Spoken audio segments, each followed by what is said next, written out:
Ooh, that was really close. So tonight's video, I want to make kind of a second panic attack sort of one. So I went to Walmart today and I kind of flipped out a little bit because there was a lot of activity and a lot of noise and just a lot of stuff going on.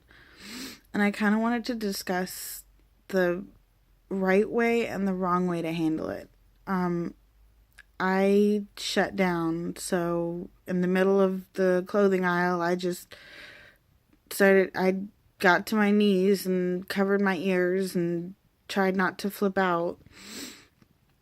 And the person I was with thought it would be a good idea to try and get me to move.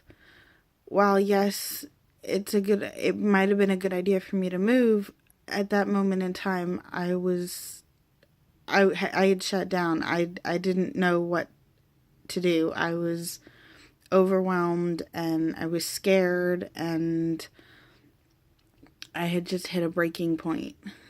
Now, I appreciate her effort, but you can't just make someone move during a panic attack. I mean, the noise to me, the activity, all of that was coming from all around me. Moving wasn't going to change it. I was trying to bury myself in this tiny, tiny hole, hoping that it would all go away.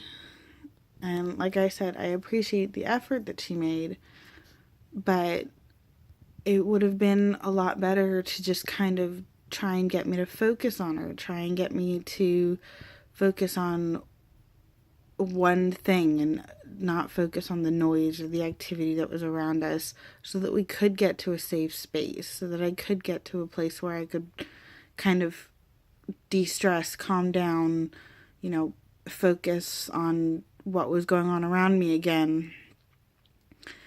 But so while it's appreciated, if someone's having a panic attack, you don't drag them away. You don't force them to move or to do something. You coax them. You try and get them to focus on something else. I mean, I could have very well just started flipping out and hurt someone and started hitting or screaming or any of the above. I could have had a very different attack than to just melt down. And her trying to pick me up and move me to another location could have been very dangerous for her. And while the reason I didn't have much of these problems in the past, and why I'm a little more forgiving as to why she did what she did, was I had a service dog with me, and I had a service dog who knew, okay, Mom's getting really amped up. She's knelt on the ground. I gotta get close to her. I gotta kind of get in her face, lick her. I kind of gotta get her attention. Well, I don't have her anymore. And so I got overwhelmed very quickly and I couldn't make a decision. I couldn't do anything. I was changing my mind. I was basically panicking. I was in a fight or flight mode. It was deer in the headlights. So for when you're with someone and they're going through something like this, don't think that, you can just move them away. You need to convince them to stop looking in the headlights. I guess you need to convince them to get focused on just one thing, whether it's squeezing your arm and to move, or just sitting there and letting you have the panic attack, or doing something. But physical touch very rarely works, especially with me. Physical touch very rarely works unless you are forcing them to feel your hand or feel, a safe space or something. But I began to shut down, and when I was asked questions I didn't have answers to, and I'd get agitated really quickly as to what I was supposed to do after that. Where do I go? What do I do? What do I want?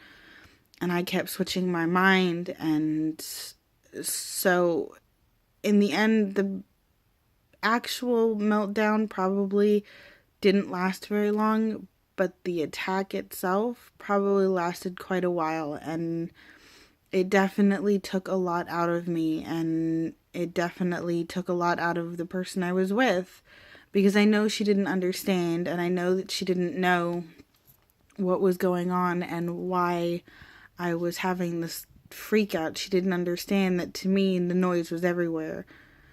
So try and keep that in mind. If you're the person who's having the panic attack, I'm so sorry. I I deal with them all the time. You're more than welcome to message me. I mean, if you have any suggestions on ways to help, or you need suggestions on ways to help. And if you're the person helping, understand that we don't do this to make a spectacle. We don't do this to be in the middle of things. We physically cannot handle the surroundings, our surroundings. Our mind just shuts itself off and goes to a safe space. So I guess that's it. Just please try and keep that in mind. I mean, after Christmas shopping is insane, and this probably isn't going to be the last time that I'm in this situation.